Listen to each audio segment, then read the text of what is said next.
Okay, phase one is between 4 and 10 years old. So 4 and 10, the entire objective of this, and I should have said this in the pre-phase, but I'll say it here as well, is we're trying to build the foundations of a beast. So like the pre-phase is really the foundation, and this is now like we're starting to see the fruition of what we were doing in the pre-phase. So now we're in phase one, and we have kind of like the first step. Now we're trying to build the second and the third to then be on the fourth step of being a beast. Okay, and that's the idea. So we want to develop a player so good. So my son is so good that parents and coaches and whoever come up and go, who is this kid? And how did he get so damn good? Like that is the idea that we're trying to create here. And it's all because we spent hours watching, practicing, touching the ball. Zero passing, like literally zero passing. Like we're not going to tell him to pass. And in fact, if he passes, we're going to say, don't pass, dribble. Okay? And again, like we're just trying to focus on developing the mind to overcome challenges. Like I really feel like in this country, too many kids have everything given to them and they don't have to work for it anymore. So we're saying flip that. You're going to rise up because we're going to see what you really want to do in the future. We're just trying to build a base of potentially a successful person. Okay, now let's look at the completion targets for this. So we want to make sure at the end of this phase, so by 10 years old, very good with both feet, core skill both feet, a complete and utter beast 1v1, like just dominate people 1v1. Overcome challenges like those mental barriers like I mentioned, like especially with language and whatnot. We want to have at least, and I say minimum by the way, 1 million touches on the ball by 10 years old. And I actually think that's low based on what we're going to be doing. But, quick number for you, 1 million touches. Okay, we want to enter competitive play 9 or 10 years old. And we would only do this assuming that there's a very high level of skill, like the base skill, like the foundation is done. At the same time, we're going to be guest playing in 10 to 20 events by 10 years old. So this could be like 3v3s, it could be 5v5s. I don't really want to do 7v7, but if we had to do 7v7, I would. But again, I would do that with a specific type of person, but it'd be really focusing on 3-3s and 5-5s, okay? Or 1v1s, 2v2s, whatever it is. Okay, we would introduce probably individual tactical concepts, which are very basic, which I'll explain later, and it's just like, hips and things, but we'll get into that shortly. Lots of futsal, so let me rephrase this really, 1v1, 2v2s, 3v3s, 4v4s, 5v5s. I don't want to go above that. Like, I don't. Would I? Maybe in an extreme case. That's why I mentioned maybe in an extreme case I would go 7v7. But I don't believe that's in the value and conducive for his development. Okay? So moving on with this, with phase one. Would I worry about passing and team-based concept this stage? Absolutely not. Zero. There's just no way. And that's because I don't believe he's going to be ready, and I want him to dominate and become a beast of being a 1v1 player. Like me, ball, opponent. Like a player at this age, like really from, let's say 7, maybe 8, pushing 8 to younger, they can't fathom enough more than player, ball, defender, and maybe a teammate, and that's it. Like it's just too much. So I would not touch that stuff until I feel they're mature enough, they're skillfully good enough. And you got to remember, right? The thing is, for me, this is a journey. This is a process. And it's all about developing. So nothing else matters. We're trying to create somebody that has the potential to be able to do something in the future. And it's just taking those steps and getting there. And I've talked about this before, and I'll quickly highlight it. Like there's 3 zones for a player, okay? If they're not a generational talent is somebody that's going to go on and be a professional at 15, 16, 17 years old at a very, very high level. Okay, and most kids, and I'm going to assume my son is the same, is not a generational talent. That's okay. But zone 1 is developing and preparing the player to be ready for 15 years old, which is the opportunity window, which is zone 2. Zone 2 is where you're now ready for the opportunity. You've been developed, you have the skills, you have the IQ, the mentality, everything you need to take advantage of something. And this is between 15 to 19 years old. And then you have zone 3, which is where you actually get to the next level. So you've been signed by somebody from zone 2. And then you're in now the next step, and this step is earn it, get to the next level above that. That's the work starts again in zone 3. So just a quick overview of that, okay? And this was a question somebody asked me, like, what would I be really evaluating my kid on? Effort. And that'd be it. At this phase, effort. There's just nothing else to really reward or, on the other side, like, the word I'll use is rip. Like, I will rip into my kid for not giving effort. Like, that's the only thing. Like, you can make mistakes. It's all part of the process. Like, no problem. Win or losing, whatever. I don't care. Does it feel good to win? Sure. But that doesn't reinforce what I want to see from my son. And that's the key thing. So the only thing I would absolutely chew him out on would be effort. If he's giving effort, great. No problem. We're cool. If there's no effort, yeah, I'll be ripping him hard. Like, just straight up ripping him hard. Like, I'm not going to do that really in public unless there's a very extreme situation. But it'll be a private. Hey, we talked about this. You're telling me you want to achieve certain things. If not, that's cool. Like, it's okay. And like, the thing is, and people need to understand, if my son doesn't want to be a pro and he just wants to be a doctor, cool, be a doctor. No problem. But like, at this stage, especially later on, 8, 9, 10, if you're saying you agree and you want to achieve these things, what I'm saying agree is like, we sit down and say, hey, Dad, my goal is to really become a pro, because at some point he has to make that decision. And that can start at 7. That doesn't mean you have to hold him to an extremely high standard, but effort is the first thing for me. Effort. Okay, so assuming that my son says, yeah, Dad, I want to be a professional. That's my dream. Okay, cool. Effort. And then once we get past 10 years old, we can look at the next step. Okay, and the reason why I really talk about this effort part is because, on TV you see the best players right now, which always the best players are attackers, but every kid dreams of being Neymar. They dream of being Mbappe or Messi or Ronaldo. Nobody's really dreaming anymore to be a Fabio Cannavaro or Virgil van Dijk, somebody like that. So there seems to be a lack of let me go play defense.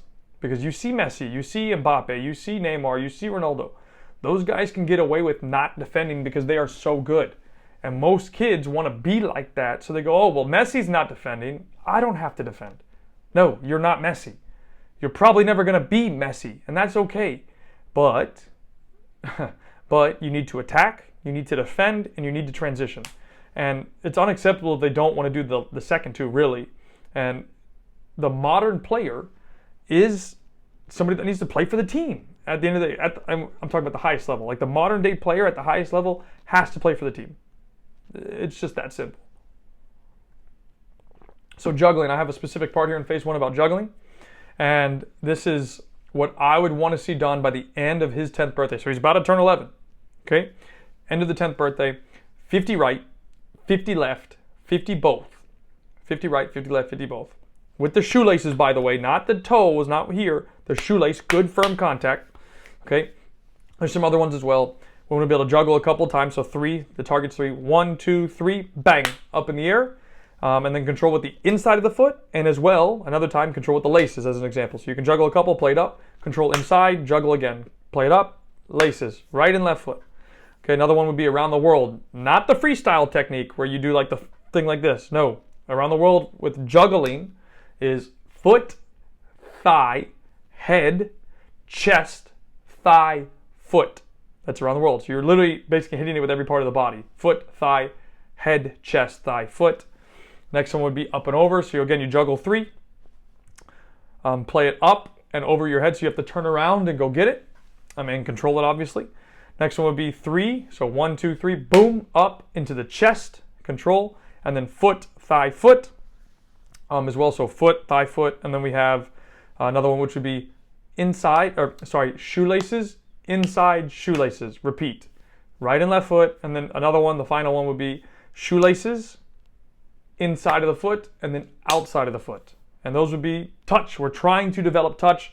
My opinion is no player is, there might be a player born with, touch, but you have to develop touch, and I have not found a better tool to develop touch other than juggling. Okay, now most people are going to say, oh, juggling, I don't think it's important. That's fine. You don't have to think it's important. I believe it is one of the most important tools, especially longer term, because it really challenges the mind, focus, effort, and concentration, because juggling's hard. To be successful at juggling, you have to spend hours doing it, and most people don't want to. So it's overcoming another challenge and another barrier. So games, and I talked about this briefly with guest playing. Games would be very important. I don't believe in the U.S. Soccer 7v7 model. That's why I'm very hesitant to do it.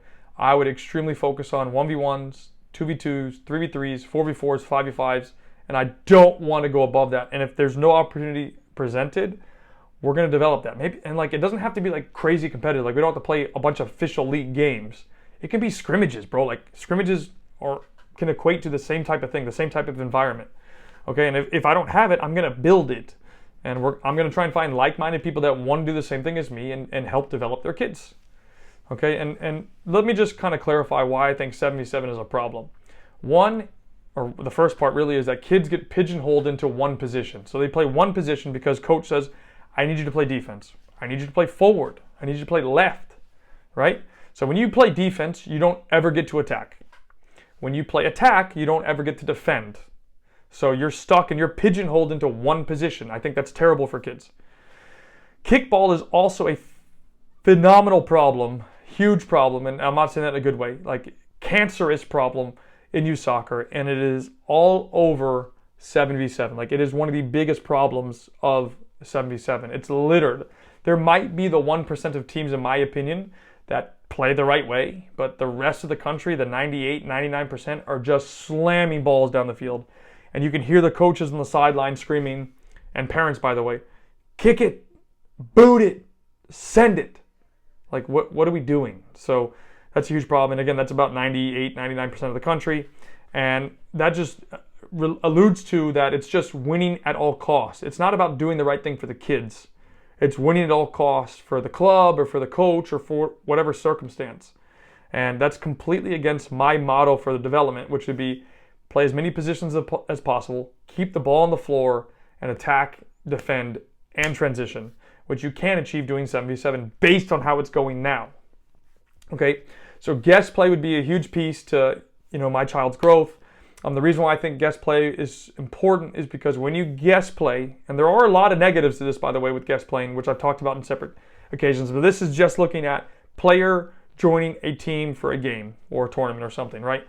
So the key with this is, the reason I would use it is because when you guest play, you don't normally train with the team, maybe once, so the people don't really know you, the players, parents, and the coach doesn't really know you. They might think you're a good player because at this point, my son should be a damn beast.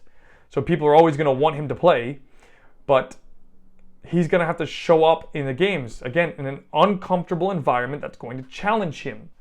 Okay? Because comfort, in my opinion, equals mediocrity. Like, you're okay with being average. Like, and again, like, my son doesn't have to be a pro. This is just a pathway that I'm trying to create for him, assuming that that's what he wants.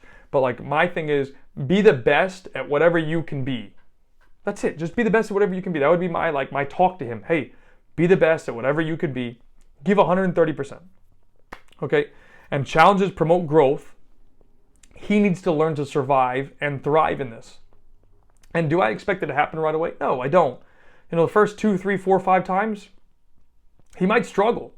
And he's going to have to overcome that. I'll be there to support him because that's my job. I'm a supporter, not a coach. And at least in this situation, I'm not a coach. I'm there to support my son and help him out. But he's got to rise up if this is what he wants to do. Now let's look at when we actually join competitive. And I would either create a team myself, or I would find a coach. And this is what I recommend people, because everybody asks me, oh, Kyle, can you recommend a club? I can't. Okay, but if I could find a coach that believes in the same thing that I do, that's what I would look for. If I can find one, boom, we're going with him. Like, no problem. Okay, and it's all about player development. It's nothing else. It's developing the individual player first. Like, here's the kicker, right? Everybody talks about wanting to have a great team. How do you build a great team? You build a great team by having great individual players that you can then plug and play into positions on the field, depending on the age group. So you can't have a great team without having great players. And the second part of that is, you can't have a winning team, like, you haven't earned the right to win without developing skills. Like, that's my thing. You have to earn the right to win by being a good player.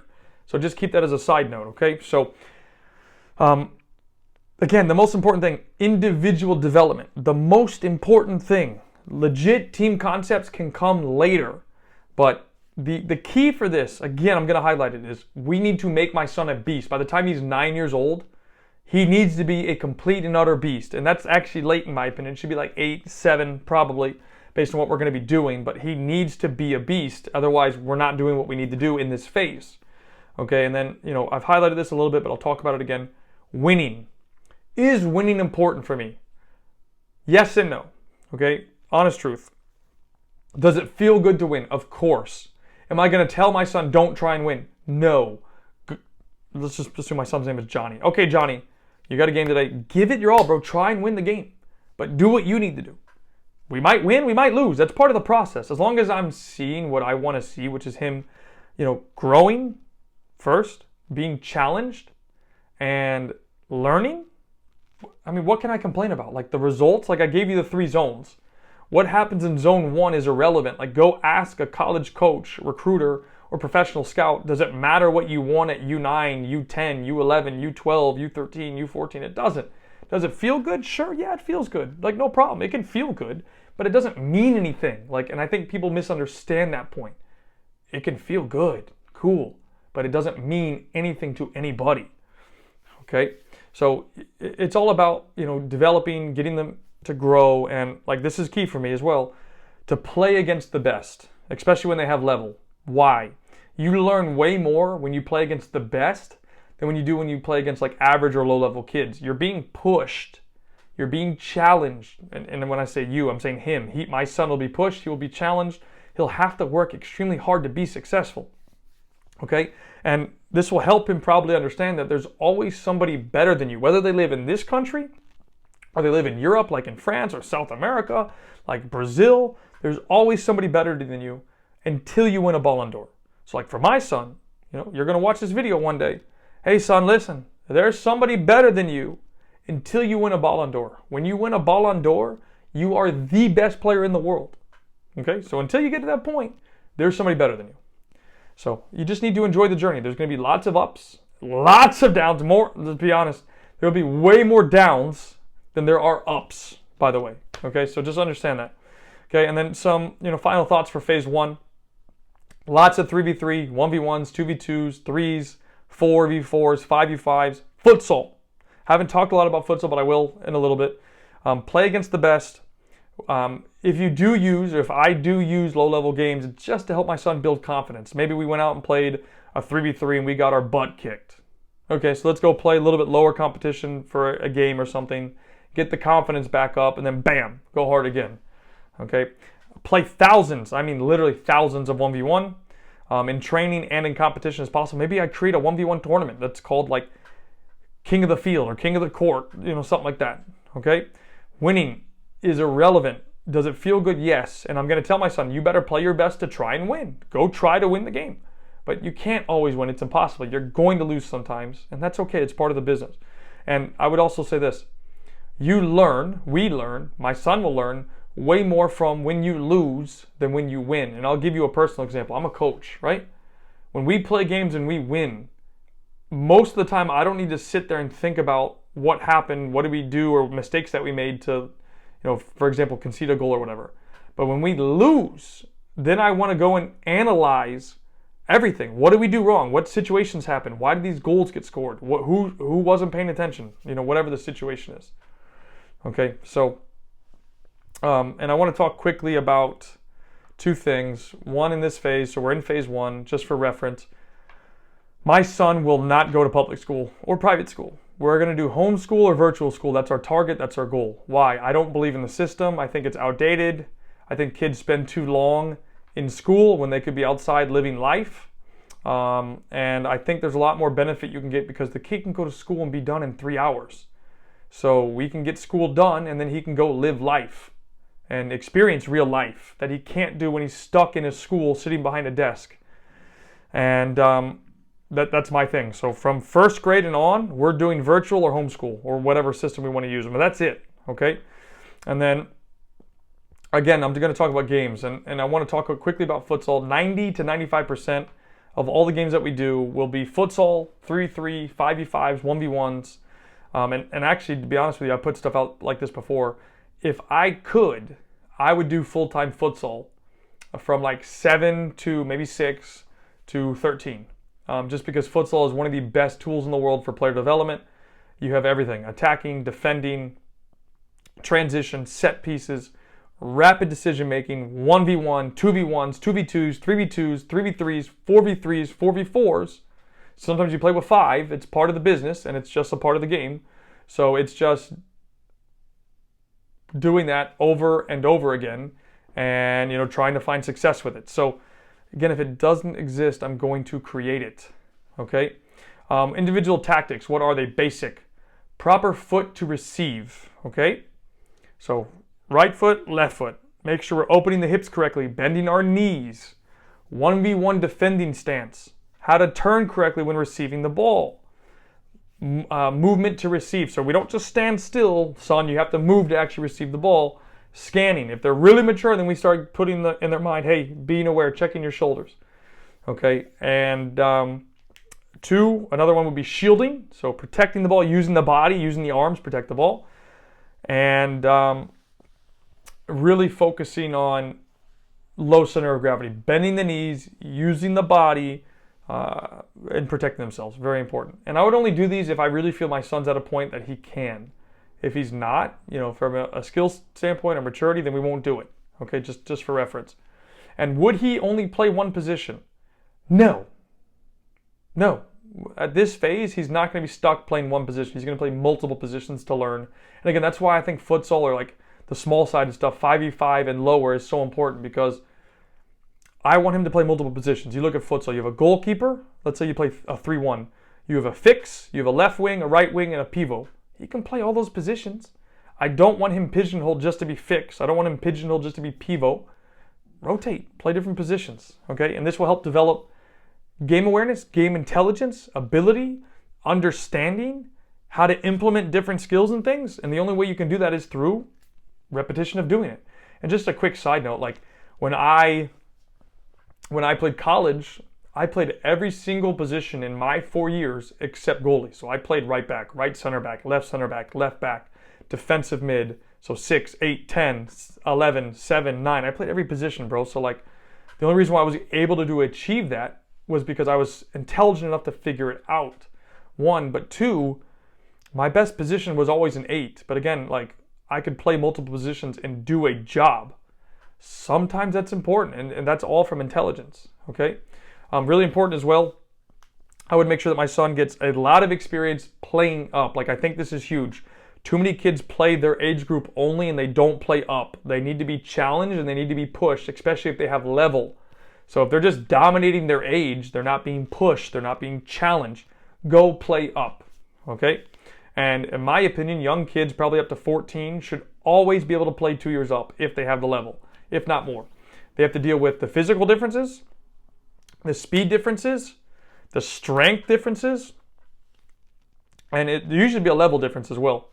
So this is only possible though with highly skilled players, and I would always try to incorporate this with training, but games as well if possible.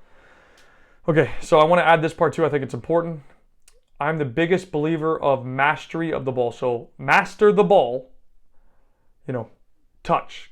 And what I mean by this is game applicable technique. It's not just, doing it through cones and stuff. No, every single technical piece we have needs to be applied to the game. So Croatia has the 104 technical elements. They're all game-based technique. Those are the type of things we'd be focusing on, not just like cone drills and whatnot. Like, I'm not a big believer in that. So, and I don't think those translate easily to a game. And just for a quick highlight, what would a session look like for, especially like, 7 and younger? Okay, let's say it's an hour, 20 minutes of ball work and coordination, 20 minutes of 1v1 scenarios, so player versus player, and then 20 minutes of more 1v1 or like 2v1s.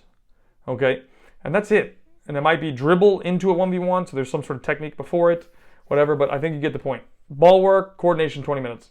20 minutes 1v1, 20 minutes more 1v1 or 2v1s. And that's basically it. And I'm a big fan of 1v1s with dribble through gates, which is like 2 goals.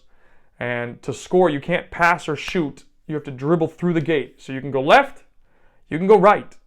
So you have both sides open to attack the defender, and you got to pick the open side. So just something to think about. Okay, and I think that pretty much wraps up all of phase 1. I have some side notes, but I'll talk about side notes in a separate part. And yeah, I mean, that's basically phase 1, guys. I hope that makes sense. And I hope you guys are enjoying this and getting something out of it. If you're loving this, give it a thumbs up, smash the like button, leave a comment, and make sure you guys subscribe, man. Please help support the channel so I can help bring more value back to you guys.